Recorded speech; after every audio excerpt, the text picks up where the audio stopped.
ahí me surgió una primera reflexión que me queda claro que yo no la podría haber construido estando sin salir de aquí, cuando un grupo de académicos también me preguntaron por qué los mexicanos sufríamos tanto. Es que los mexicanos sufren mucho. O sea, pues ¿por qué? Si somos muy alegres. No sufren mucho. O sea, ve las telenovelas y sufren. Ve las películas del cine mexicano y sufren. Ve las canciones de José José, Juan Gabriel, lo que sea, sufren. O sea, siempre sufren. ¿Por qué sufren tanto? Si nosotros vemos que tienen unas parejas tan bonitas y todo, ¿por qué sufren tanto? Y en el momento ya saben el clásico mexicano que quiere tener una respuesta para todo, ¿no? Dije, claro, porque es un producto que nos compran muy bien en el extranjero, ¿no? Por eso. Y realmente sí, ahora que lo reviso, sí tiene una lógica. O sea, realmente el cine que gana festivales al exterior muchas veces es este cine donde nos muestran qué tan rudos, tan crudos, tan así exacerbado de sufrimiento somos. Y a la par fue también ir viendo cómo se trabajaba el tema LGBT, que es uno de los grandes temas que me gusta trabajar dentro de la universidad. Participo en 3 grupos de investigación que tienen que ver con esta situación. Y bueno, cómo era en Perú. Y cuando yo, de las primeras veces que fui, contacté a Luis Perlman fue quien me dijo, pues si quieres indagar por allá puedes localizar a Alejandro Merino, y fue así que conocí a y fue muy agradable tener este encuentro porque de entrada conocer a una pareja que tiene 27 años de pareja es decir, wow, ¿no? O sea, yo lo más que aguanté una vez fueron 14, quise echar a correr, ya no sé que pasaban 14 un día, ¿no? Poder llegar a los 27 habla como de una madurez en una relación, en una forma de convivir con el otro que es muy importante, ¿no? Y además que tuviera como proyectos individuales, pero además un proyecto en común, ¿no? Que es este proyecto del activismo. Y que además no era un proyecto del activismo donde era pelear directamente el derecho de expresarme, ¿no? Sino era buscar otra forma de hacer activismo y de un lugar que me parece sumamente fundamental, que es con las familias, ¿no? Cómo, qué importante es trabajar el tema con las madres de los hijos y de las hijas LGBT. Yo creo que si podemos ir transformando en el imaginario colectivo, en las familias, la idea que se tiene de tener un hijo o una hija lesbiana o gay trans, el mundo va a cambiar, ¿no? Porque finalmente sí hay un sentido, yo estoy convencido de que cuando una mamá o un papá recibe una noticia de esa naturaleza, estoy convencido que sí se enfrentan a una parte de duelo, ¿no? Que es este duelo de la expectativa, ¿no? El duelo de la expectativa. Yo esperaba que mi hijo me diera tantos nietos, tuviera una esposa con tales características, ¿no? O un esposo con tales características, que ahora resulta que no va a suceder. Y entonces ellos viven una parte del duelo de la expectativa, pero no del hijo, ¿no? Entonces este trabajo que ellos hacen, donde pueden concientizar a la gente de lo importante de recuperar lo más sagrado que puede tener una relación padre-hijo, que es el amor que se tiene sobre el hijo, es maravilloso. Yo tuve la oportunidad de estar en una de las pláticas que hacen, de los encuentros mensuales que hacen, y me di cuenta como de la magnitud e importancia de lo que hacen. Porque por un lado es un espacio donde los jóvenes llegan y hablan de su experiencia, cómo los ha transformado el hecho de que la mamá tenga ese espacio de comprensión o de diálogo, ¿no? Escuchar a las mamás también, cómo han reconfigurado su discurso y su forma de mirar esta situación. Y veo que es un trabajo que parece que es como un grupo de charla, pero veo el trabajo que implica y la resonancia que puede tener a futuro, y me parece que es un trabajo que todo el mundo debería hacer. Yo creo que todas las mamás de un hijo LGBT tendrían que tener ese espacio de charla, y yo creo que todos los hijos, ¿no? Tendrían que tener un espacio donde puedan escuchar a mamás y a papás que tengan esa posibilidad. Yo particularmente en mi proceso personal, pues tengo una relación de conflicto con mi madre por esa situación, ¿no? Entonces, poder ver que otras personas lo pueden vivir de una manera más amable, más reconciliado, más amoroso, pues es verdaderamente deja un buen sabor. En ese sentido, Alejandro nos va a hablar de toda esta parte del activismo, de las familias, ¿no? Y pues nos dará parte de su historia, de su historia de vida, que es lo que hace, cómo construye ese espacio de activismo. Alejandro, muchas gracias, bienvenido. Pues, buenas tardes con todas, con todos. Muchísimas gracias, evidentemente, a la Universidad Autónoma de la Ciudad de México y en especial a ti, querido amigo, que desde que nos conocimos así surgió así un clic. No sé si entienden el término. sí. Hay términos que no se entienden, se entienden, correcto, pero un clic, una empatía muy intensa, ¿no? Y en las posteriores oportunidades que hemos tenido, digamos, el placer de compartir espacios, pues ha continuado esa empatía. Estamos 2-3 días acá, 3 días ya, 3 días en la Ciudad de México, y es muy intensa la vivencia en general para nosotros, para Carlos y para mí, ¿no? Como ya lo comentó Ernesto, somos pareja, tenemos 27 años, 11 meses y por ahí unos cuantos días más, ¿sí? Todo, como bien lo ha comentado Ernesto, pues cada uno de nosotros tiene un proyecto de vida individual. Sin embargo, el juntarnos, el unirnos en pareja, pues es también todo un reto, porque ha implicado construir a lo largo de nuestra historia un proyecto de vida en común. Ir encontrando cada quien desde sus propios intereses, de sus propias unidades, pues ir encontrando justamente un entramado y un tejido que va nutriendo ese nosotros que conformamos. Por supuesto que el amor está ahí de por medio, la pasión y todo esto, ¿no? Incluso redefiniendo intensamente estos esquemas heteronormativos, ¿no? Que se dan, esa palabrita, esa categoría del sistema heteronormativo, ¿no? Redefiniendo todo lo que es las relaciones de pareja, las afectividades, ¿no? Y bueno, ¿no? Tratando siempre de romper estos esquemas que nos atan. Ok, agradecerte, sí, de verdad, sí, súper, ya de corazón. Y quiero compartir una experiencia que geográficamente puede ser muy, pero muy lejana, pero creo que afectivamente muy cercana, eso sí. Una experiencia que personalmente significa mucho para mí, ¿no? Que valoro con intensidad y pasión, una experiencia que considero valiosa para muchas mujeres, para muchas madres, para uno que otro padre, ¿sí? No para uno que otro hombre, para otro padre, pero sí muy valiosa para hijas e hijos LGBTI, ¿no es cierto? LGBT. El I está entrando así recién por nuestros espacios políticos. Estamos varios días en México y a pesar que compartimos la lengua que hace más de 500 años nos impusieron por acá, por estos lares, ¿no?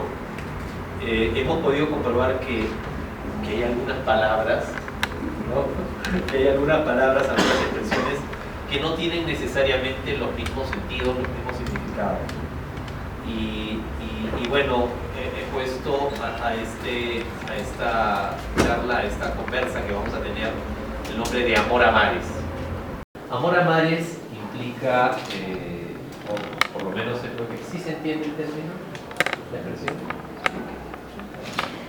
Ok, ¿no? Amor a Mares alude a la inmensidad y al mismo tiempo la infinita potencia que tiene el amor, el cual, aunque no pueda ser medido, podemos afirmar que al menos en la experiencia que quiero compartir con ustedes, tiene justamente esta potencia que tiene el mar que tiene el amor y que tiene el amar en nuestras vidas.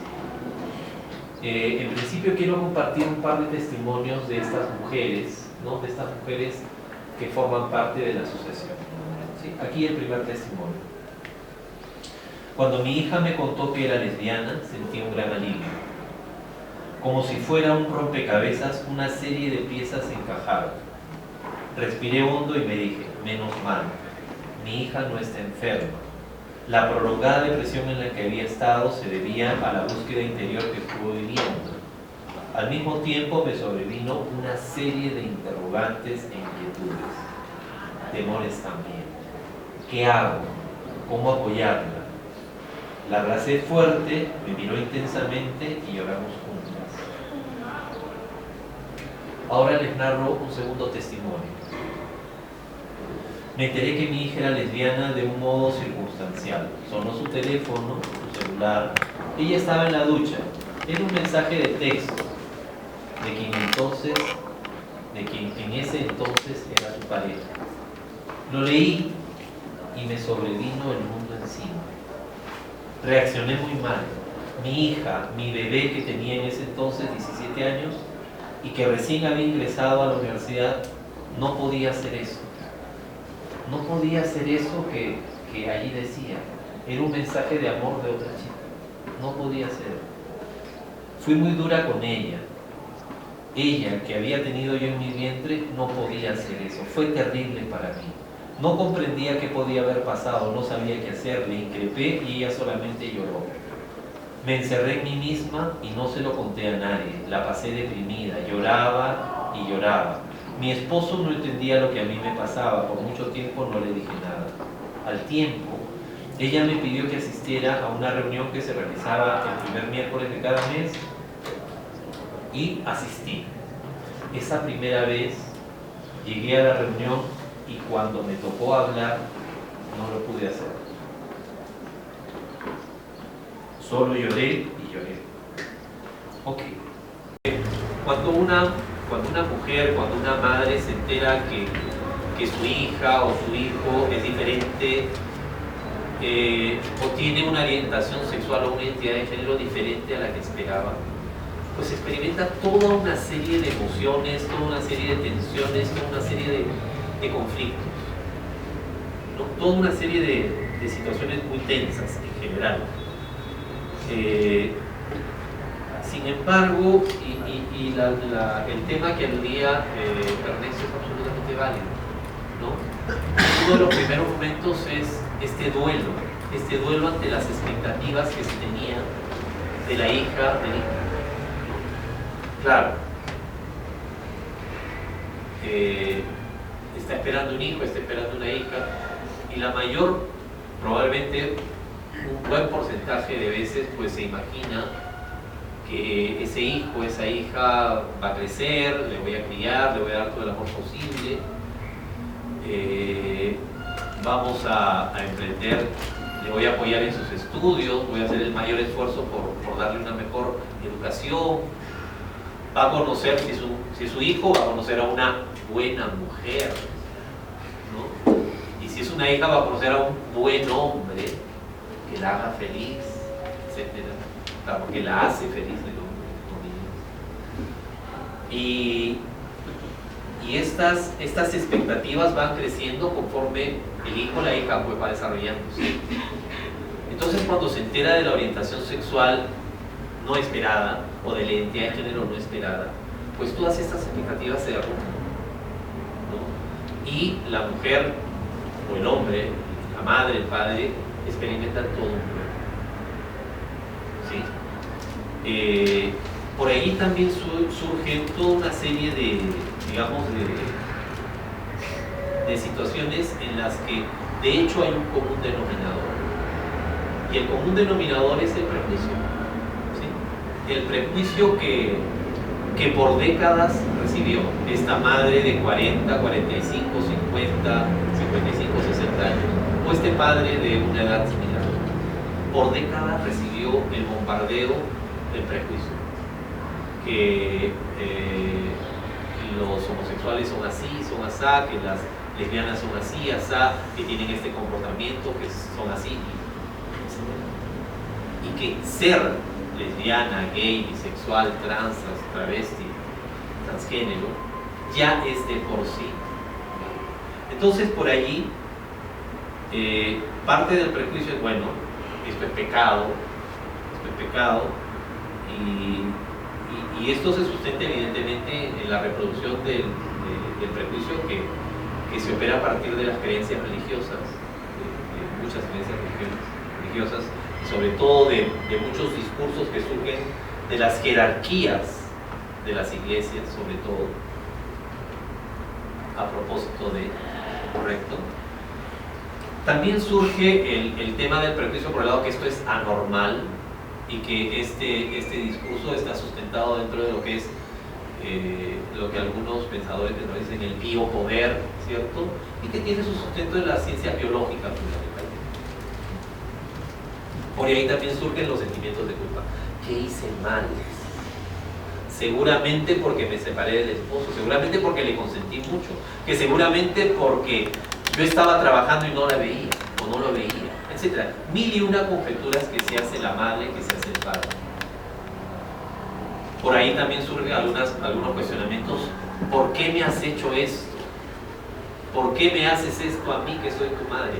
¿Por qué me haces esto a mí que soy tu padre? Toda una serie de situaciones muy complejas. Todas estas situaciones teñidas del prejuicio de cómo la sociedad nos mira a nosotras y nosotros, las personas LGBT. Ahora bien, esta situación del prejuicio tiene sus que implica evidentemente actos de discriminación muy fuertes, tiene características muy particulares, ¿no? A diferencia de lo que sucede, por ejemplo, con el prejuicio que existe por razones étnicas, ¿no? Una joven o un joven afrodescendiente, o una joven o un joven con rasgos indígenas, pues cotidianamente recibe de la sociedad prejuicio y actos de discriminación. Al menos en nuestro país, esto es cotidiano. La diferencia por cuestiones étnicas, por cuestiones de orientación sexual, por cuestión de clase, pues son cotidianas y esta situación se expresa en prácticas discriminatorias cotidianas. Algunas muy sutiles, pero prácticas discriminatorias. A diferencia de lo que sucede, por ejemplo, con un afrodescendiente, con una persona afrodescendiente, pues cotidianamente recibe la discriminación de la sociedad. Sin embargo, al llegar a su hogar, a su casa, el resto de integrantes, o una buena parte del resto de integrantes, también experimenta esta misma discriminación y prejuicio, ¿no? Sin embargo, las personas LGBTI, ¿no? Como nosotras, como nosotros, como tal, finalmente es indiferente la orientación sexual o identidad de género que tengamos cada uno de las personas que estamos aquí, pero lo usual es que al interior de nuestra propia familia se reafirmen también los prejuicios, se reafirme también la discriminación. Y ahí creo que es importante hacer la distinción, ¿no? Una chica lesbiana, aparte de ser discriminada por la sociedad en su conjunto, también es discriminada usualmente al interior de su propia familia nuclear. Entonces creo que eso es algo bastante importante señalar. Desde hace varios años, yo creo que esto sí es necesario señalarlo, y ahora sí, luego de estos dos testimonios de madres, comentar por qué me interesé por el tema, ¿no? Desde hace varios años, por cuestiones académicas y por cuestiones personales de mi activismo, de nuestro activismo, nos interesamos por el tema de familia, diversidad sexual, diversidad de géneros y familia. Pero por ahí incursioné en las ciencias sociales, hice una maestría en género, población y desarrollo, y es por esto que ya por cuestiones académicas orienté mi interés fundamentalmente al tema de familia. Y bueno, me interesé en el tema, tomé contacto con una asociación internacional de familias por la diversidad sexual, había una convención, Y en una primera convención, y en esta tercera convención que hubo en Montevideo, tuve así, digamos, el honor, el placer, la dicha de conocer a Wilma Ruiz. Wilma Ruiz es una mujer peruana, residente en Estados Unidos, migró del Perú a finales de los años 80 y se fue con su esposo, con Medardo, y con su hijo Javier, que era muy bebé, en esa época tenía 1 o 2 años. Bueno, viajó a Estados Unidos y aproximadamente el año 2005, 2006 más o menos, Javier, su hijo, que ya tenía 17, 18, no, 19 años me parece, le cuenta a su mamá y a su papá a través de una carta que él era gay. Wilma pasó el duelo que hace un momento les había comentado y fue muy duro para ella y también para Medardo. Medardo, el papá, tomó la noticia de un modo mucho más positivo. En cambio, Wilma sí le afectó mucho. Sin embargo, al poco tiempo, luego de haber procesado, no fue tan poco tiempo, como 1 año y medio, me cuenta, Javier, el hijo, le dice: ¿sabes qué, mamá? Ve a las reuniones de la PIFLAC. La PIFLAC es la Asociación Norteamericana de Madres y Padres de Chicos y Chicas LGBT. Entonces Wilma se hizo activista cuando ya comenzó a informarse y a hacer conciencia de que el amor que le tiene a su hijo es mucho más fuerte que cualquier prejuicio. Se hizo activista de la PIFLAC y es así como llega a la tercera convención de Familias por la Diversidad Sexual en Montevideo. Esta convención a la cual también yo asistí y ahí nos enamoramos, ¿sí? Con Wilma sí nos enamoramos, fue un amor a primera vista, un clic total, ¿sí? Un clic total, ¿sí?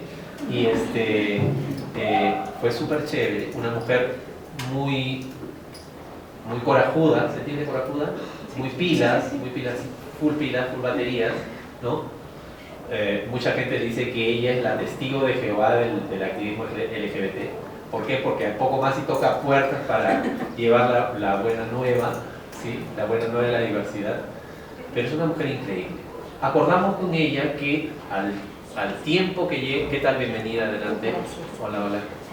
Acordamos con ella que cuando fuera a Perú íbamos a convocar a una reunión, ¿sí? Invitando a madres, padres de personas de LGBTI. Y efectivamente a los pocos meses llegó a Perú, me avisa y comenzamos rápidamente, porque había muy poco tiempo, iba a estar poco tiempo en Perú, y programamos una reunión, una primera reunión en enero del año 2008, una primera reunión a la que convocamos a madres y padres de personas de LGBT, a algunos activistas también. ¿Cómo fue que convocamos? Bueno, convocar activistas, amigos, amigas. Tu mamá sabe, yo sé que tu mami sabe, por favor que esté presente. Ya también que venga tal, fulano, entonces. Y comenzaron las redes a funcionar. Asistieron como 30 personas más o menos, ¿sí? A esta primera reunión. Primero hubo un video de testimonios de gente latina en Estados Unidos, residente en Estados Unidos, hablando de cómo habían procesado el tema cómo habían gestionado, cómo habían procesado el tema de la orientación sexual o de la identidad de género diferente de su hijito o hija.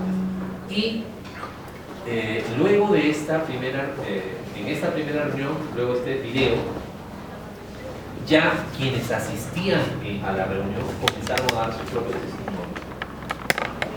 Luego de los testimonios hubo toda una lluvia de ideas y una lluvia de ideas que sí, que hablemos con el gobierno, que los senadores, que el congresista, que que dijeron, bueno, ¿no? ¿Qué vamos a hacer?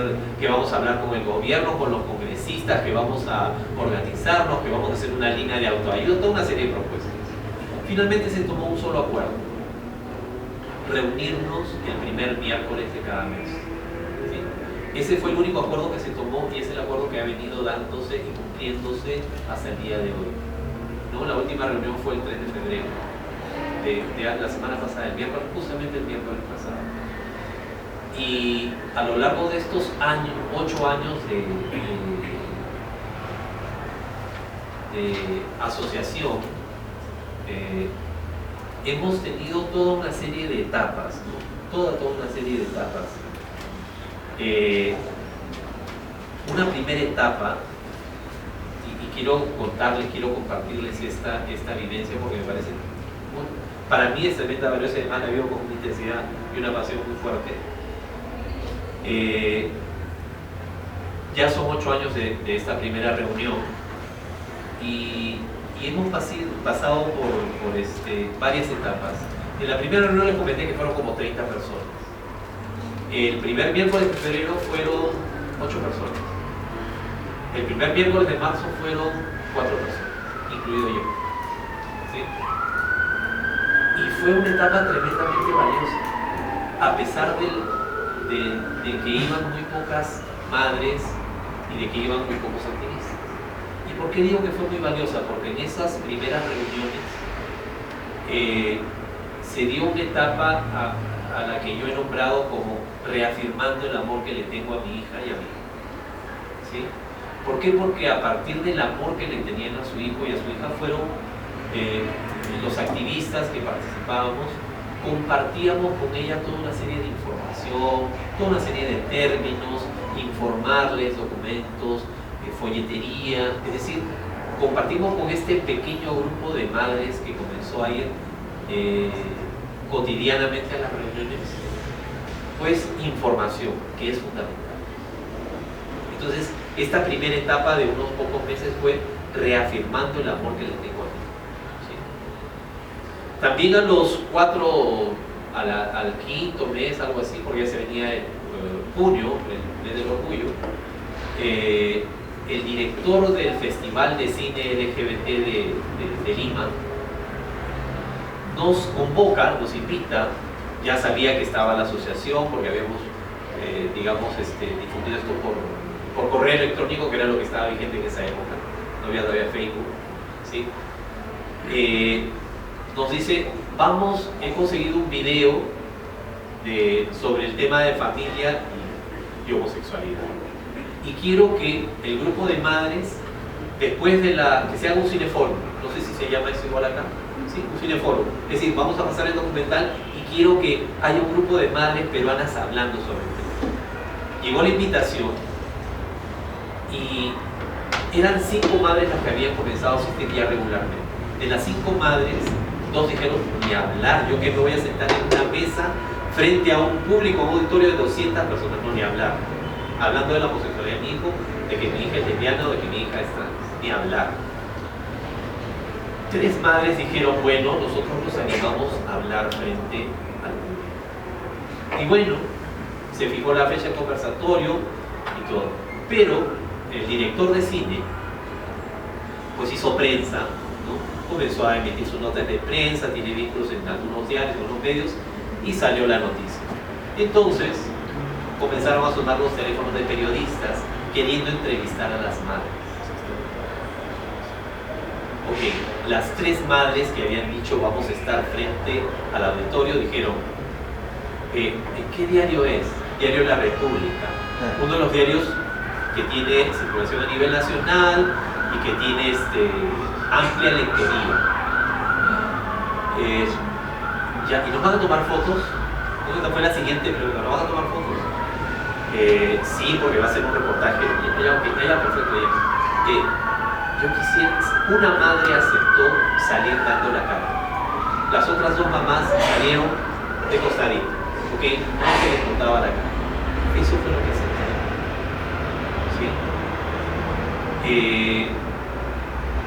se dio el conversatorio.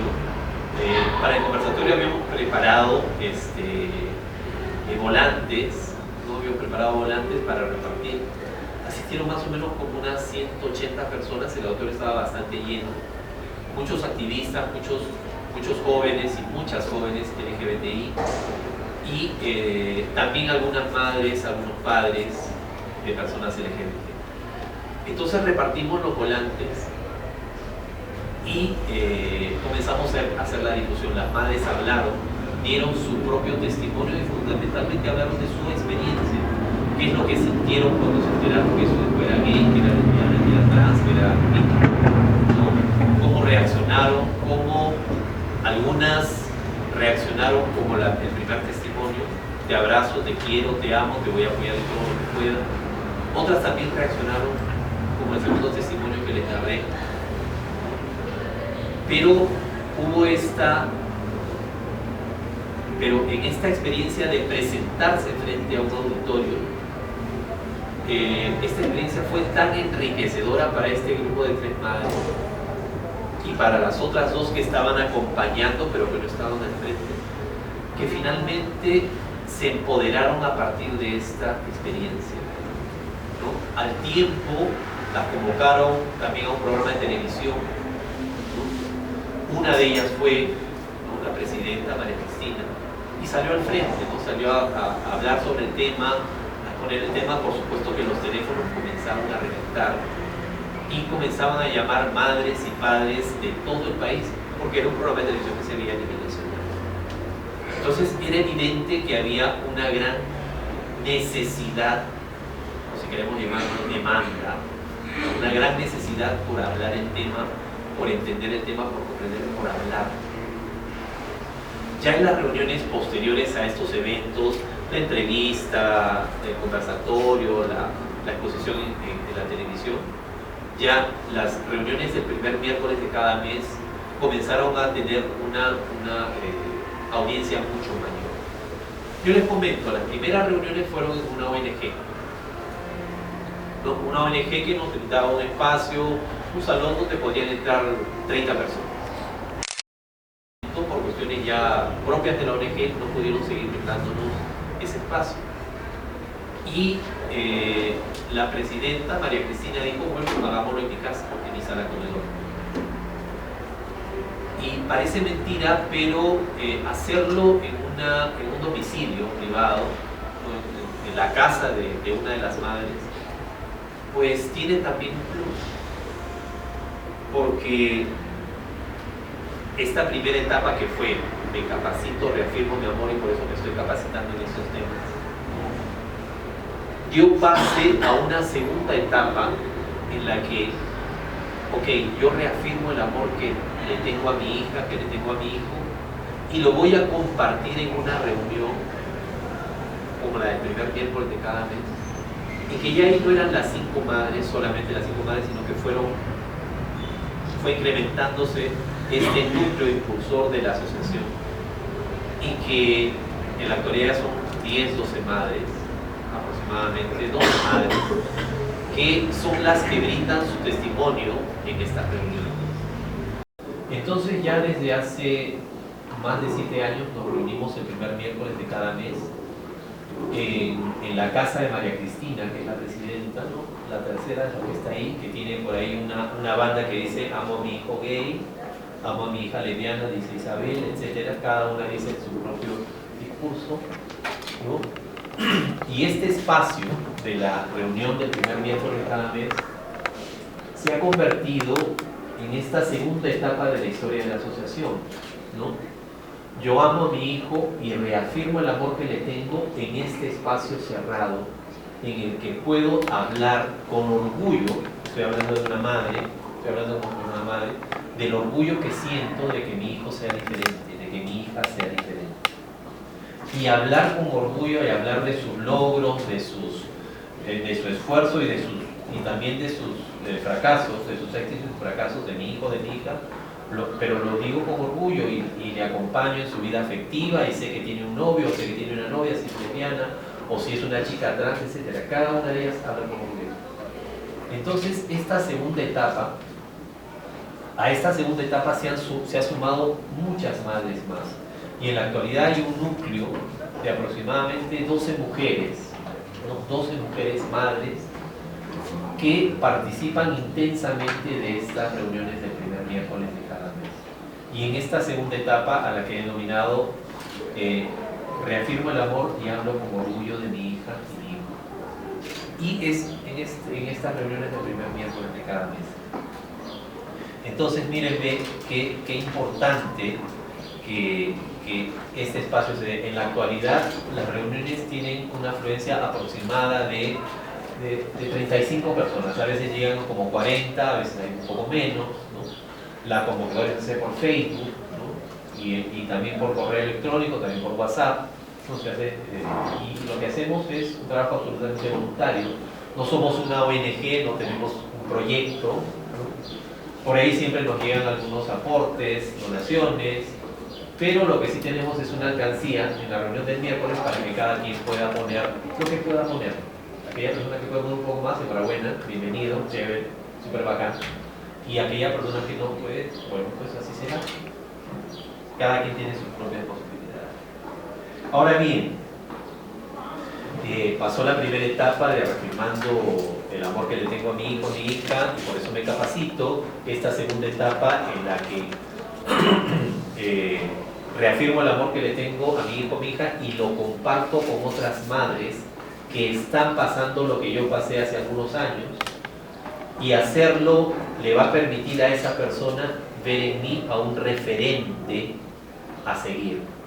Esta referenciación es muy importante, ¿no? Que esa madre que está viviendo el duelo, que está teniendo una serie de interrogantes porque se enteró hace poco que su hija o hijo es diferente, ve en esta madre empoderada a un referente a seguir. Y probablemente dirá, ah, mira, ve, yo estoy viviendo esto que esa mamá, esa mujer vivió hace algunos años atrás. Yo quiero en un futuro hablar de mi hijo con ese orgullo. No es sencillo, porque el prejuicio le bombardeó durante décadas a estas mujeres y a estos hombres. Durante décadas le bombardeó el prejuicio con que las personas gays son así, así, así, las personas lesbianas son así, así, así, tienen estas características, tienen estas prácticas, y las personas trans son así, así, así, y tienen estas características y prácticas.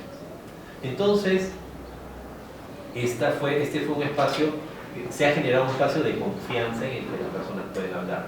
Lo que sí es cierto es que al inicio María Cristina se presenta, la dinámica es esta, ¿no? Les comento. María Cristina se presenta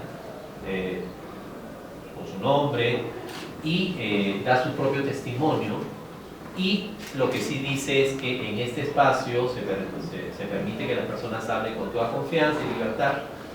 Y lo que sí es cierto es que aquí nadie va a discriminar por temas de orientación sexual, por temas de identidad de género, por cuestiones raciales, por cuestiones étnicas, por cuestiones de clase, por cuestiones de apariencia física, por cuestiones de expresión de género.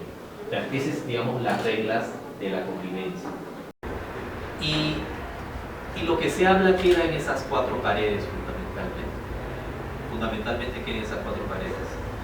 Y lo que se da después de cada testimonio, porque ahora sí llegan, en cada reunión llegan madres que es la primera vez que llegan, obviamente me refiero a que llegan nuevas madres, ¿no? Madres que se enteraron hace poco o de repente ya hace algún tiempo, y que en muchos casos son referidas por sus hijos e hijas, ¿no? Y esa es la dinámica de la reunión. Cada quien da su propio testimonio. Por supuesto que al final de algunos testimonios, las propias madres hablan al respecto. O de repente algún activista o alguna activista también da al respecto información. Al final, por supuesto, en la reunión se le brinda material informativo, folletería, tenemos, que en algunos casos se ha trabajado, ¿no? Y esa es la dinámica de cada reunión. Sin embargo, las cosas no quedaron ahí, ¿correcto? La reunión se ha venido dando el primer miércoles de cada mes, pero en determinado momento, por ejemplo, hubo la tercera convención de las familias por la diversidad sexual que se dio en el Uruguay, y que a los pocos meses se conforma la asociación en Perú. Y 3 años después, en Chile, en Santiago de Chile, está la cuarta convención de familias por la diversidad sexual, fue en septiembre del año 2010, ¿sí? ¿Correcto, Luis? Y en esa oportunidad viajan 4 mamás del núcleo impulsor de esta asociación peruana. Viajan estas 4 mamás y por ahí también nos incorporamos, Carlos y yo, Aleja y yo, para un poco acompañar el proceso. Creo que la presencia de estas 4 madres en Santiago fue muy intensa a partir de sus propios testimonios, de sus propias experiencias y de lo que habían crecido en esos años. Tan es así que María Cristina, la presidenta, es una mujer con mucho carisma, con una pasión muy intensa. Se presentó habló esto y finalmente en la reunión ya de la Asociación Internacional deciden encargarle a Perú la organización de la 5ª Convención de Familias por la Diversidad Sexual, que se llevó a cabo en 2013 en Lima. Toda una experiencia, todo un reto, porque éramos una agrupación que tenía poco tiempo de formada. Y allí yo sí quiero resaltar el trabajo de las madres y todo todo lo que significa para nosotras y nosotros como latinoamericanos la madre en nuestro imaginario. Ese significado tan importante que tiene, y también la estrecha relación, o mejor, el significado de la relación madre-hijo, madre-hija. Las madres, la asociación de madres, de algún modo u otro, dentro del fragmentado activismo limeño, que por lo que nos han comentado las fragmentaciones también son compartidas, ¿sí? Dentro del fragmentado activismo limeño, lograron que con un año de anticipación se fijara la fecha de la marcha del orgullo. Algo inimaginable en las 10 versiones anteriores, ¿sí? Porque cada vez que estábamos organizando la marcha del orgullo, todo el mundo decía no, que sea tal fecha, no, que sea tal otra, y había una bronca. ¿Se entiende bronca? Sí. Ya, okay. Había una bronca terrible. No, porque seguro que esa fecha es porque tal fulano y tal otro hizo el año pasado tal cosa, X y razón. Okay. Bien, las madres, la asociación de madres logró que con un año de anticipación se fijara la fecha. La experiencia realmente fue muy enriquecedora, porque también se logró, entre otras cosas, que activistas jóvenes, muchos de ellos hijos e hijas de estas madres, se compraran el pleito de estar trabajando voluntariamente en la convención. Y de algún modo u otro, ese año, todas las actividades por el orgullo que se hicieron en Lima específicamente, digamos que estuvieron mediadas por esta actividad, por este evento de la convención. Y allí sí hubo una tercera etapa que considero yo muy importante dentro de la asociación. Fue, ¿sabes qué? Doy el salto cualitativo de no solo hablarlo en estas 4 paredes, sino de hablarlo ya públicamente y comprarme el pleito, dar este salto cualitativo y comprarme el pleito de luchar por el reconocimiento de derechos para mis hijas y mis hijos. Para que todos mis hijos e hijas, heterosexuales o LGBTI, tengan exactamente lo mismo. Y allí sí hubo un trabajo muy intenso de este núcleo de madres, ¿no? Para poner el tema en lo político, en lo social, en lo cultural. Y se da esta reafirmación del amor y de plantearse el reto de cómo aportamos como madres para la lucha del reconocimiento de derechos.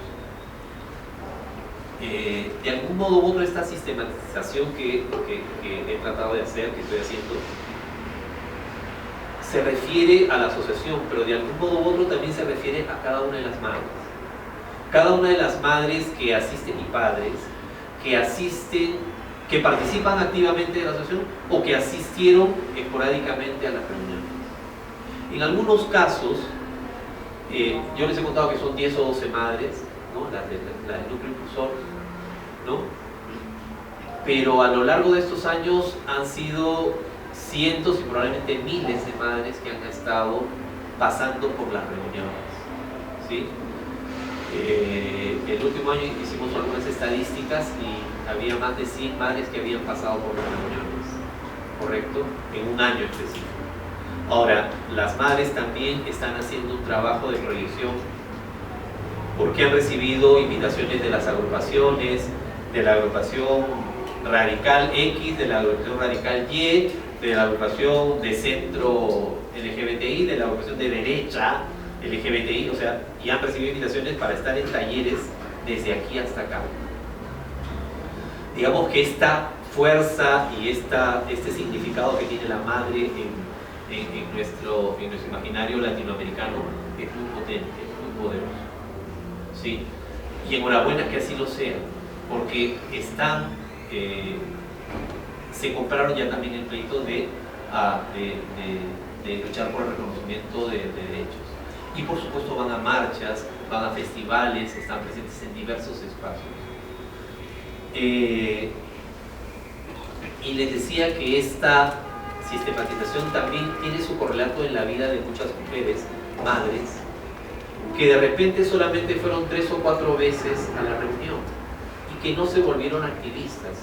Vivieron la primera etapa, vivieron la segunda y, bueno, pues no son activistas, no se compraron el pleito de luchar por los derechos. Pero lo que sí hicieron, y estamos absolutamente seguras que hicieron, es que al interior de las 4 paredes, de las familias, al interior de sus grupos de amigas, de sus grupos de amigos, reconocen, aceptan, respetan y fundamentalmente valoran la diferencia al interior de su familia. Eso es algo tremendamente muy, pero muy potente. Porque así hayan ido 3 o 4 veces a las reuniones, ya de algún modo u otro deconstruyeron los prejuicios, desmenuzaron estos prejuicios que habían recibido por décadas y procesaron sus etapas. De repente no llegan a la tercera de comprarse el pleito, pero ya se hicieron, ya avanzaron a la 1 y la 2. ¿Quiénes asisten a las reuniones? Asisten madres, asisten muy pocos padres, que se han enterado que su hijo o su hija tiene una orientación sexual o una identidad de género diferente a la que esperaban. También es frecuente que asistan hermanas, hermanos, primos, primas, un tío, una prima. En la última reunión asistió un tío de un muchacho de 14 años que ya se nombra como gay y que es un personaje público porque fue uno de los que estuvo entre los 3 mejores de La Voz. ¿Saben lo que es La Voz? La Voz Kids, este programa, esta franquicia internacional que hacen los concursos. Un chico de 14 años que hace un par de años tenía 12 y no era abiertamente gay, pero evidentemente gay, ¿sí? Y el tío de este muchacho ya se había contactado con nosotras y nosotros y estuvo justamente en febrero, la semana pasada, fue una reunión muy interesante. Plantean a las madres y padres que recién se enteran, porque ellas están orgullosas de tener un hijo o una hija diferente al interior de su familia. Y esa afirmación es tremendamente potente, porque inmediatamente esa madre que está viviendo el shock, que está viviendo el duelo, que está conflictuada, que está tensionada, que está cargada de los prejuicios, de algún modo u otro ve en esa madre que habla orgullosa de su hijo, ve un referente. Este proceso de referenciación es tremendamente vital, ¿no? Y dice, ok, yo estoy conflictuada, pero esa mujer que hace algunos años vivió lo mismo que estoy pasando yo ahora, mira todo lo que habla de su hijo o de su hija, de los logros, de las penas de su hijo o de su hija. Es muy vital. Para cada uno de estos perfiles, digamos, jóvenes que están buscando su identidad, jóvenes que quieren ver cómo mejoran el tema intrafamiliar, las relaciones intrafamiliares, o jóvenes que quieren saber cómo se lo dicen, o madres y padres que recién se enteran. Para cada uno de estos perfiles, pues la asociación ha pensado determinadas estrategias y tenemos material para compartir, ¿correcto? Es también tremendamente importante mencionar la diversidad de mujeres que conforman el núcleo impulsor. Mírenme, y rescatar que esta diversidad, ¿no?, de algún modo u otro se ha unido y se ha compenetrado justamente a partir del tema del amor que le tienen a su hija o a su hijo. Este amor y esta relación madre-hijo, madre-hija ha trascendido clases sociales, ha trascendido creencias religiosas, ¿sí?, ha trascendido formación académica diferenciada, ¿sí?, es decir, características muy étnicas también.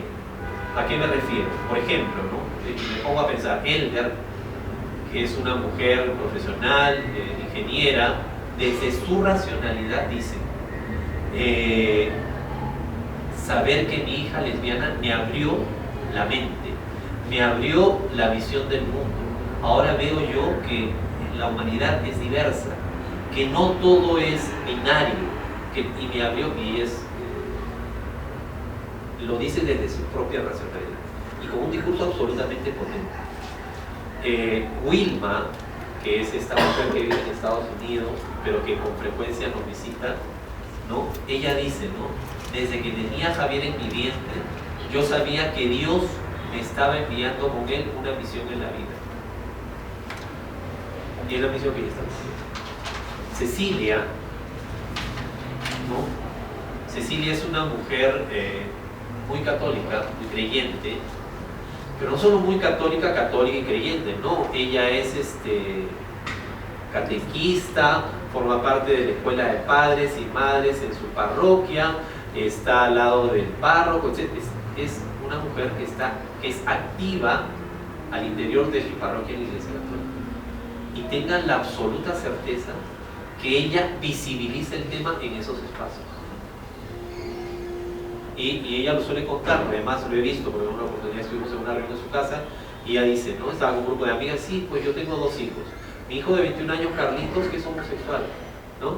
Y mi hijo que tiene 15 años, que, bueno, creo que es heterosexual, ¿no? Y estoy orgullosa de ellos, de ambos, ¿no? Y se lo cuenta a sus amigas, y se lo cuenta con esa frescura y con esa absoluta confianza y orgullo, ¿no? O sea, es una cosa muy potente.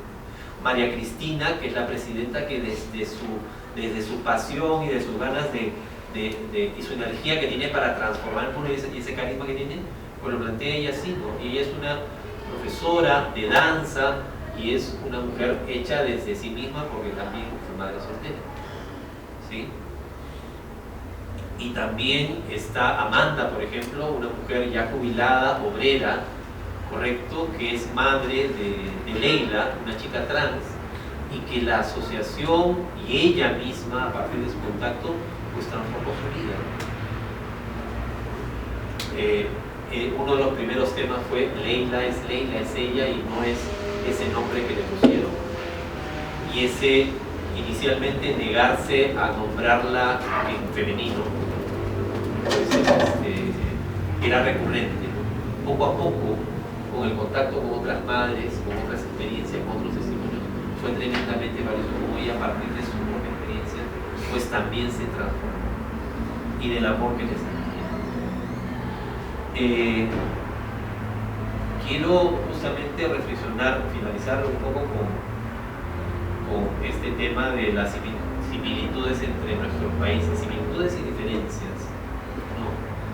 Esta relación madre-hijo, es cierto, ¿no? También en las telenovelas, ¿sí? Que son la exportación y lo que vemos ¿no? Pero también en el cine mexicano de los 50 y en el cine mexicano de los 60 también se veía esta relación madre-hijo que está potente y que de algún modo u otro, creo yo, es expresión de una realidad, ¿sí? Mencionar también que somos, pero así, súper conscientes de lo machista y patriarcal que es la sociedad, ¿no? Claro, yo les he contado que van 10, 12 madres sobre el núcleo cursor y por ahí un padre, ¿no? Claro, esta visión machista dice, claro, los hombres dicen, el padre dice, no, esa es una labor de crianza del hijo, de la hija, y por tanto ella es la que debe encargarse. No necesariamente el padre fue el que reaccionó mal. A veces el padre tiene una reacción, digamos, mucho más, digamos, positiva, inclusiva, ¿no? Pero a pesar de esta buena reacción, entre comillas, pues, no, es la madre la que va. Muy pocos padres se involucran en ese tema. Hay algunos que son tremendamente valiosos. Y sabemos al interior de la asociación que esto tiene que hacerse también el giro de la tuerca. Y por ejemplo, el año pasado ya hemos hecho reuniones en las que especialmente convocamos a los padres. Hoy estamos diciéndole a la mamá que va, y por qué no traes al papá. O sea, y estamos invitándoles también para que participen.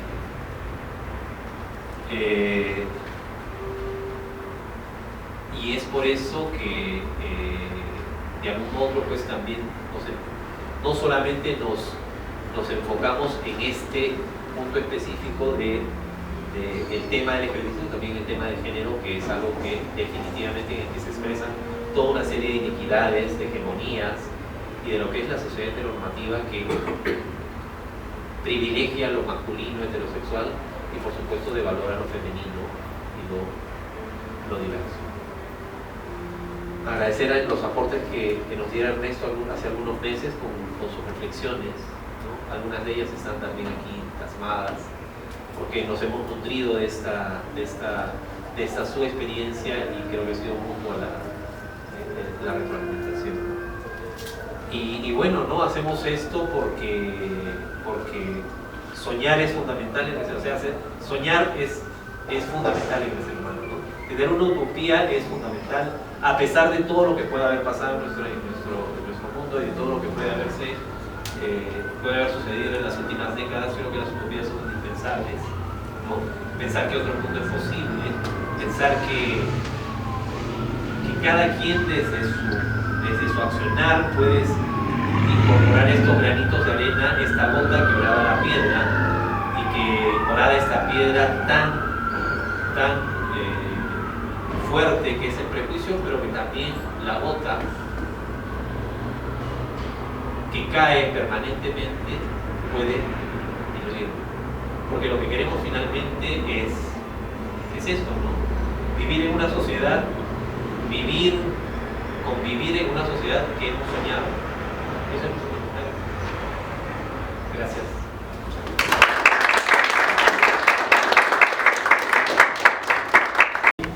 Bueno, no tengo preguntas, tal vez me gustaría comentar un poco. También soy un chico gay, él es mi pareja, soy Leonardo Reséndiz, él es Luis Sánchez, llevamos 3 años, 10 meses, casi los 4 años vamos. Bueno, en este caso igual fue un poquito diferente cuando yo le comenté a mamá que era gay, ¿no? Creo que mi familia es muy machista. Por parte de mi mamá igual es madre soltera. Mi padre falleció cuando yo cumplí 3 años y creo que sí fue muy difícil para él. Fue muy difícil. Tomó mucho tiempo aceptarlo. Pero igual mi familia es, como le comentaba, muy machista por parte de mamá. De mi papá, en sí creo que ella, cuando ya empezó más o menos a entender esto, fue cuando ella tuvo un accidente, le dieron un balazo, le hicieron fémur izquierdo. Creo que desde ese momento empezó a reflexionar yo quiero a mi hijo, quiero estar junto a mi hijo, y lo empezó a gritar en ese momento. No sé, me empecé a sentir un poco raro en ese aspecto, muy mal, porque en sí yo compartí muchos momentos con ella de sufrimiento. Ella luchó demasiado, para mí es mi gran heroína, la verdad. Y no, ella no aceptaba mi homosexualidad. Yo se lo dije desde que tenía 17 años. Ella me decía, no, hijo, es que tú no eres así. Yo le decía, no, soy así. Y me llevó incluso a terapias con psiquiatras, ya no psicólogos, sino ya quería psiquiatra. Yo pasaba, me decían, oye, ¿sabes tú qué significa LGTB y todo eso? Yo decía, sí, yo entiendo esto. Le dije, yo me considero gay. ¿Te gusta vestirte? No, simplemente yo soy una persona homosexual. Me gusta otra persona que es hombre, no me gusta vestirme. Le empecé a contar todo al psiquiatra y me dijo, ¿sabes qué? Creo que aquí la que está mal es tu mami. Creo que ella es la que tendría que venir, ¿no? Igual yo también busqué algunos lugares donde podrían acudir los padres, que es Insurgentes también. Y no, mi mamá nunca aceptó ir. Ella nunca aceptó ir. Ella sí era una persona muy fría, y ella siempre me decía, no, hijo, es que yo no puedo con esto, tu papá no está aquí, no hace esto. Le decía, mamá, pero es que tú debes entender, es la única persona que tengo en el mundo. Entonces creo que se tardó demasiado para entenderlo. Fue cuando pasó su accidente. Mi pareja ya estaba conmigo, me apoyó con ella al 100%. Mi mamá lo vio y me dijo, estaba muy mal, y ya cuando ella se recuperó, estábamos en el hospital con ella tomándolo de la mano, y me dijo, no me dejen dormir, hijo, te lo prometo que desde aquí voy a estar al 100% contigo, te voy a aceptar como eres, tal como eres, a ti y a tu pareja. Entonces ahí fue, no sé, sentí raro en este aspecto, que tuvo que haber pasado algo así para que realmente ella reflexionara. reflexionara que realmente quería estar. O sea, sí lo quería aceptar, ella tenía el miedo a decirle a la gente mi hijo es gay, el miedo a que me señalaran, el miedo a que me pudieran tal vez agredir fuera del hogar. Y bueno, en este caso creo que su caso de él es muy diferente. A él creo que sí fue una aceptación más rápida, que de hecho admiro demasiado a mis suegros. Mi suegro siempre ha dicho que tener una persona gay en mi familia es como si fuera aquel amuleto de la suerte. Es lo mejor que me pudo haber pasado. Entonces realmente admiro demasiado a mi suegro, es una persona que es realmente muy, muy adecuada. Luis, ¿y tu nombre es? Leonardo. Mira, cada caso es muy particular y cada caso tiene la absolutamente es diferente al otro. No en vano, o sea, no es por gusto que tu madre reaccionara de ese modo. Ella durante décadas recibió el bombardeo del prejuicio y para ella, voy a utilizar un término de acá, y para ella ser joto es todo eso que se dice de los jotos, ¿sí? ¿Okay? Y al contrastar eso, todo ese prejuicio y tú reivindicarte como joto o como gay, como quieras reivindicarte, como quieras nombrarte, es absolutamente libre, eres libre de hacerlo, pues ahí había un conflicto tremendo. O sea, es eso que se dice de este grupo de personas y mi hijo reconocerse como eso, no puede ser verdad. Entonces hay todo un tema terrible. No es en vano que haya pasado todo eso. Evidentemente, cuando una persona esté en una situación tan tensa y conflictiva como lo que me acaba de nombrar mi madre, ahí de algún modo también se desencadena toda una serie de tensiones. Y probablemente eso haya sido lo que desencadenó digamos el giro de la tuerca, ¿no? En ese sentido. Pero lo que sí yo de corazón te lo digo, yo te recomendaría que ahora que ya hay toda una confianza y toda una serie de puertas abiertas, por lo menos entreabiertas al menos, ¿sí? Yo de todas maneras te recomendaría que le digas, ¿no? Así, un poco planteándole el tema, ¿no? Sé que me quieres, sé que me amas, sé que me respetas y por eso quisiera que vayas a una reunión, sencillamente, ¿no? Entrar por el lado del amor también es sumamente poderoso, ¿no? O sea, sé que me amas y porque me amas, por ese amor que te tengo, porque ese amor que nos tenemos, quisiera que vayas a este espacio, porque a pesar de que ella ya, a partir del amor que te tiene, dejó de lado ese prejuicio, estoy absolutamente seguro que todavía tiene toda una serie de temores, y es probable que tenga toda una serie de temores e interrogantes por ser respondido. Justamente está Carly Perelman, Luis, que está vinculado directamente al grupo de madres de acá de México, y creo que mañana creo que cada 15 días, jueves cada 15 días me parece, Luis, ¿no? Que podría seguramente darte los datos específicos, ¿no? Y sería súper valioso hacerlo, ¿no? desde mi perspectiva, ¿no? Pero yo como una... ¿Acapulco qué? 6-8. Acapulco 6-8, Chapultepec, mañana jueves a las 4 de la tarde. ¿Sí? Empiezan 4:30 para Dominique y la señora Miriam Ángel. Lo que pueden hacer, pues, muchas gracias por la historia tan conmovedora. Y pueden ir ustedes antes a ver el grupo para que vayan con confianza a saber qué pasa en el grupo. Pueden ir ustedes, el otro día llevan a su mamá ya la mañana, yo ya lo vi, ese fue. Y hay otro grupo que se llama Cuenta Conmigo, ese se cuenta en el DIF de Popocatépetl, los sábados. El 28. Sí, entonces es tremendamente valioso estos espacios. son fundamentalmente espacios de escucha, ¿no? Porque las personas, las madres, los padres tienen toda una serie de interrogantes, tienen muchas cosas que decir, tienen muchas cosas que decir desde su propia experiencia, desde sus propios temores, desde su propio amor. Entonces, hablarlo es fundamental porque, como lo comentaba, ¿no? Cuando un hijo o cuando un joven, una persona LGBT, TLGB, sale del closet y le dice a la madre, al padre, la madre o el padre entra al closet. Porque por lo general ya no lo conversa más allá de las cuatro paredes. O a veces está bien, sé, pero no se lo comentes a nadie más de la familia. Muchas veces dicen eso, ¿sí? Que no se enteren tus primos, tus primas, tus tíos, tus tías, porque drama. Es mi cruz. Es mi cruz. Y yo viviré esa cruz y la sufriré.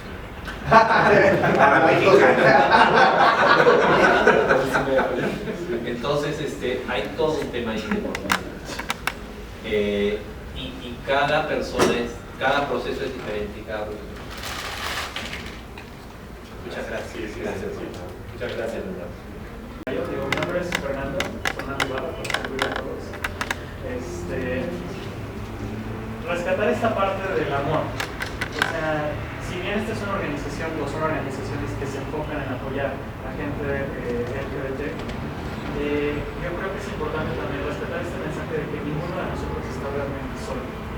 La cuestión es que vivimos en una época de tanto miedo hacia el otro y hacia uno mismo, que no nos damos cuenta que siempre tenemos a alguien al lado que podemos acercarnos a pedir ayuda. Yo particularmente en mi experiencia como gay, incluso me atrevería a decir como un bisexual que se atrevió a vivir su vida con hombres, ha sido muy bien aceptado. Mis papás ya no se encuentran conmigo, y sin embargo los dos se fueron sabiendo que soy fuera gay y contentos de tener un hijo. O sea, tan sencillo como eso. Independientemente de lo que me gustara y demás, yo nunca tuve dificultades con mi familia. Sin embargo, sí me tocó ser el lado de apoyo de muchos amigos, muchos conocidos que de repente necesitaron una casa, de repente necesitaron una palabra de apoyo, de repente necesitaron incluso poder entenderse mejor cuando tenían todavía miedo de decir sí soy, no soy. Todo este apoyo que sí somos capaces de brindarles a otro, simplemente enfrentando nuestro propio miedo a qué puede pasar. Yo los invitaría a agarrar ese que puede pasar, bórrenlo de su mente y que pase. O sea, no es lo que yo creo que va a pasar, es lo que pase cuando estemos en la acción, ¿no? Yo quisiera aprovechar este mensaje justamente del amor y decir, no estamos solos, nadie estamos solos. Y qué padre que ustedes tengan esta iniciativa de buscar un punto de apoyo para un grupo en particular. Pero pues a mí me compartieron sobre todo el año pasado una frase que para mí creo que ya la tengo grabada, que es: el amor aparece cuando tú desapareces. O sea, el amor aparece cuando eres capaz de dejar tus conflictos, dejar tus problemas, dejar incluso lo que tú quieres del mundo y eres capaz de agarrar y decir, oye, ¿qué necesitas? Yo te puedo dar esto, puedo poner esto para ti. ¿Te sirve? Tómalo. Y digo, en ese aspecto, pues yo me encantaría conocer el grupo de aquí de México y en algún momento pues también poder ser otro escucha, otra voz. Gracias. A mí, por ejemplo, se me hace impresionante que a pesar de que hay mucha información acerca de la homosexualidad, hay mucha discriminación, no solamente de personas heterosexuales hacia la gay, sino de los mismos gays. En este caso existe una amiga de mi pareja que sufre violencia sufre violencia de su propia pareja. Su propia pareja me parece que es un policía, es una chica lesbiana, y no la dejan ni salir de su casa, y la golpea, y la tiene encerrada, y de hecho no la dejan ni agarrar el celular. Y nosotros en algunas ocasiones le hemos ofrecido quedarse en donde nosotros estamos viviendo para que se aparte de alguna forma de esta forma de vida que está llevando ella, ¿no? Ella dice que no se puede salir porque no tiene otro lado donde acudir porque su familia no la acepta por ser gay. Entonces, la última conversación que tuvimos con ella fue como en noviembre del año pasado, y de ahí ya nunca volvimos a saber de ella. Sí, también su pareja nos marcó, nos mandó mensajes amenazándonos. que si nosotros volvíamos a ayudarla, pues bueno, se iba a encontrar, que iba a ser un relajo, que es policía, no sé. Entonces yo igual, escondidas, igual le comenté a mi amiga, ¿sabes qué?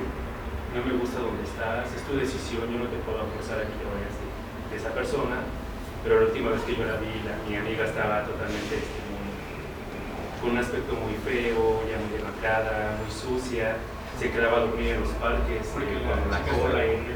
Entonces yo le ofrecí, dije, ¿sabes qué? Bueno, mi departamento tal vez es muy pequeño, pero hay un lugar donde tú puedes quedarte con nosotros. Y si no tienes trabajo, no te preocupes, veremos cómo hacerlo, pero estuvo nada más un día, ¿verdad? Y se regresó y creo que esta persona ya no la dejó salir. El último mensaje que recibí de ella me dijo, es que no puedo salir, es muy difícil. O sea, ella me tiene muy vigilada y lo peor de todo es que su familia también. Dije, oye, pero podemos ayudarte, o no sé, hablamos a algún otro lado. Me dijo, sí, es policía, ¿qué más podemos hacer? Si toda su familia se dedica a lo mismo. Wow. Los temas de violencia al interior de las parejas y los temas de violencia son terribles. Asumo que en México hay determinados canales y determinadas formas de trabajar este tema. Te comento lo que hay en Perú, ¿no? Hay desde el Ministerio de la Mujer, de Poblaciones Vulnerables, hay una línea 100 que es justamente para ver el tema de violencia al interior de las parejas. Hay una labor de consejería, hay una labor de acompañamiento legal también, ¿no? Que se trabaja de forma limitada porque el Estado, hay menos mal gente dentro del Estado que se compra el pleito y si hay estos espacios ganados es porque se lo ha comprado el pleito en algún momento y es a partir del esfuerzo del movimiento feminista y que ha logrado generar estos espacios. Hay todo un tema en relación a lo que es el círculo de la violencia y los temas de dependencia que tienen que ser en algún momento, tiene que darse esto que yo tiro la tuerca, pero tiene que ser trabajado porque lo que estás comentándonos puede generarse, incluso puede ser en algún momento desencadenarse en algo muchísimo peor. Entonces, claro, nosotros tenemos redes y ustedes forman parte de esa red que tiene la amiga de ustedes, pero esas redes son valiosas, pero también hay límites para ello. Hay que ver también en algunos mecanismos, ir a otros mecanismos donde se protejan los derechos de las personas, pero eso sí es indispensable. No sé si habrá casas iba a decir un verbo, pero no es aquí, casas de acogida, ¿cómo se dice aquí? Casas de refugio. Casas de refugio. Lo que pasa es coger no es un término, es un término de negro en nuestro país, en nuestro lenguaje cotidiano. ¿Okay? Pero hay estas casas de refugio de muy limitado alcance, pero en el que por lo menos se ha logrado resolver algunos temas. Así como acabo de leer ahora que tenía el tema del feminicidio que hay en Catepec, tenemos también lamentablemente casos de feminicidio en nuestro país, Perú, y es algo con lo cual como sociedad luchamos, como activistas también luchamos, comprometidos con las causas comunes que tenemos. ¿Sí? Y yo creo que ahí sí, como digo, hay redes que pueden ser valiosas, pero también en determinado momento es necesario, indispensable, dar un paso nacional. Ahí hay algunas madres. Sí,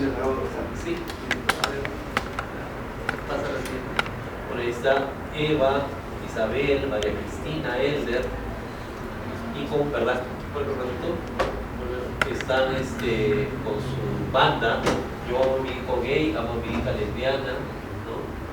¿Sí? Con eso marchan, con eso van a la marcha de orgullo de sus banderolas. Allí estamos con un congresista, él es Carlos Cruz, un congresista que fue el impulsor del proyecto de ley de unión civil. En nuestro país no hay absolutamente no hay ninguna norma que reconozca derechos a las parejas LGBT. ¿Sí? Aparte tampoco no hay absolutamente ninguna norma que reconozca derechos a las personas trans.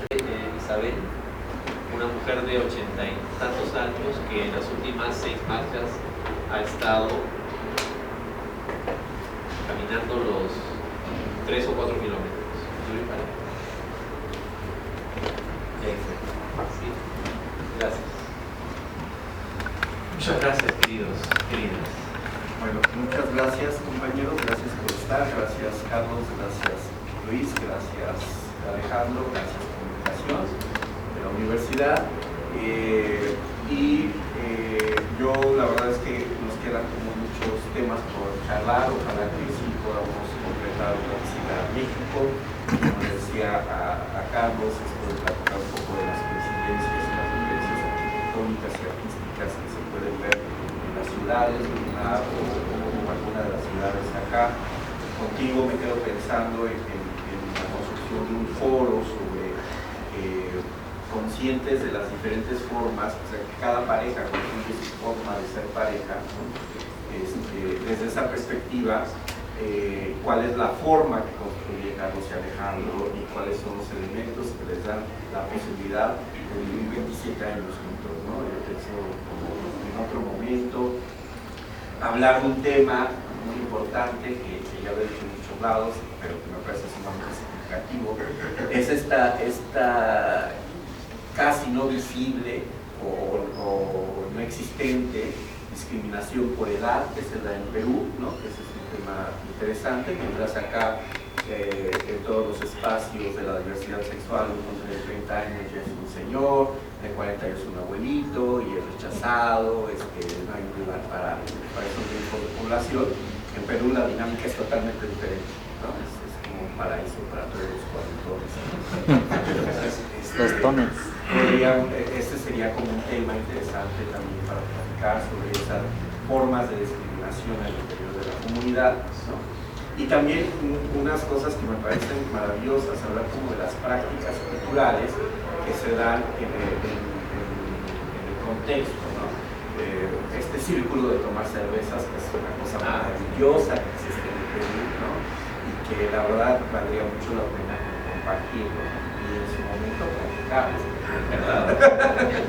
Pero bueno, ojalá podamos ir con encuentros. El agua en su casa, o sea, bienvenidos siempre, y que tengan muy buen regreso a sus casas. Luis, Más un comentario comercial. Si quieren información en internet pueden ver la página infanciasdiversas.org. Ahí hay recursos para padres que pueden ver en internet, serios, y la asociación internacional es familiasporladiversidad.org. En junio próximo, a fines de junio próximo, tenemos la 6ª Convención de Familias por la Diversidad Sexual en San José, Costa Rica, y se espera que vayan a representantes de organizaciones de más de 20 y tantos países de Iberoamérica, ¿no? De organizaciones como las de México, como las de Perú, y de diversos, y también en México hay otras organizaciones en el norte, ¿no? Hay una red de 14. Una red de 14 organizaciones y que van a asistir algunos grupos, representantes de esos grupos a la Convención de San José de Costa Rica. Y la web que menciona es www.familiasporladiversidad.org, ¿correcto? Infancias diversas. Infancias diversas, donde hay material muy interesante para madres, padres y familias en general. Y un comercial para mañana. Comentaron que Intersex apenas está sumando. Mañana presentan el documental Intersex en la Biblioteca de México, aquí en Valderas, parte del Festival de Cine Judío, entrada libre. Con comentarios de especialistas después sobre la situación intersex. muy bien. Muchas gracias, Luis.